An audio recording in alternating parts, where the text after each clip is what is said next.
Hi friends, welcome back to 5 star rating kitchen.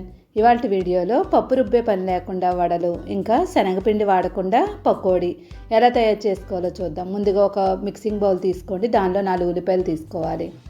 సన్నగా పొడవుగా cut చేసుకున్న ఉల్లిపాయ ముక్కల్ని వేసుకొని గట్టిగా చేత్తో నలిపినట్లయితే చక్కగా స్ప్రింగ్ లాగా వస్తాయి. దీనిలో ఒక 2 పిడికిల వరకు పల్లీలు వేసుకోండి. మిరపకాయలు తీసుకొని చిన్న చిన్న ముక్కల కింద కట్ చేసి వేసుకోండి. నెక్స్ట్ దీనిలో అల్లం 1 ఇంచు వరకు తీసుకొని చిన్న ముక్కలు కట్ చేసుకోండి. కొత్తిమీర కొంచెం వేసుకోవాలి. జీలకర్ర 1 స్పూన్ వరకు వేసుకోండి. జీడిపప్పు తీసుకొని ముక్కల కింద కట్ చేసి వేసుకోండి. ఇవి ఉంటే వేసుకోవచ్చు, పూర్తిగా ఆప్షనల్ అన్నమాట, లేదంటే స్కిప్ చేసుకోండి. నెక్స్ట్ దీనిలో 1 కప్పు వరకు బియ్యం పిండి తీసుకోవాలి. ఏ కప్పుతో అయితే బియ్యం పిండి తీసుకున్నామో అదే కప్పుతో ఉప్మా రవ్వ 1 కప్పు వరకు తీసుకోండి. రుచికి తగినట్లుగా ఉప్పు వేసుకోవాలి. పసుపు 1/2 స్పూన్ వరకు వేసుకోండి, కలర్ కోసం ఇంకా ఆరోగ్యం కోసం కూడా. ఇప్పుడు ఇవన్నీ వేసాం కదా, 1 స్పూన్ వరకు కారం వేసుకోండి. ఆల్రెడీ పచ్చిమిరపకాయలు వేసాం కాబట్టి చూసి కారం తినేదాన్ని బట్టి వేసుకోండి.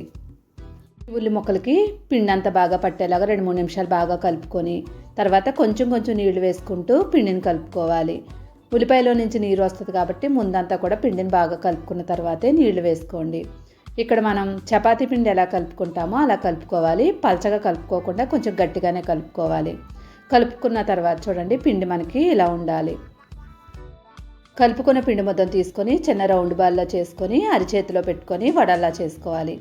పొయ్యి మీద నూనె పెట్టుకొని వేడైన తర్వాత ఈ వడలన్నింటినీ కూడా వేసేసుకోండి.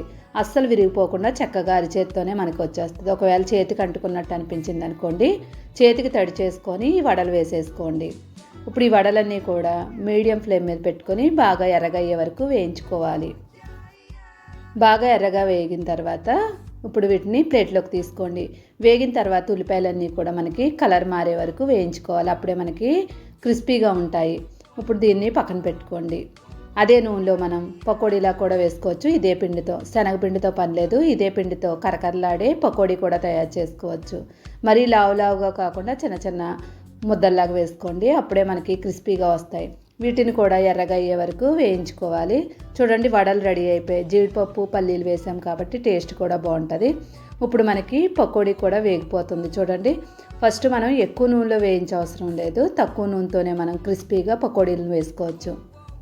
చాలామందికి శనగపిండి పడదు కదా, అలాంటి వాళ్ళు ఇలాగా బియ్యం పిండి మరియు ఉప్మా రవ్వతో చేసుకోండి. చాలా క్రిస్పీగా ఉండడమే కాకుండా టేస్ట్ కూడా చాలా బాగుంటుంది. పిల్లలు కూడా చాలా ఇష్టంగా తినేస్తారు. వడలు పకోడీ నచ్చినట్లయితే లైక్ చేసి ఛానల్ సపోర్ట్ చేయండి. Thank you.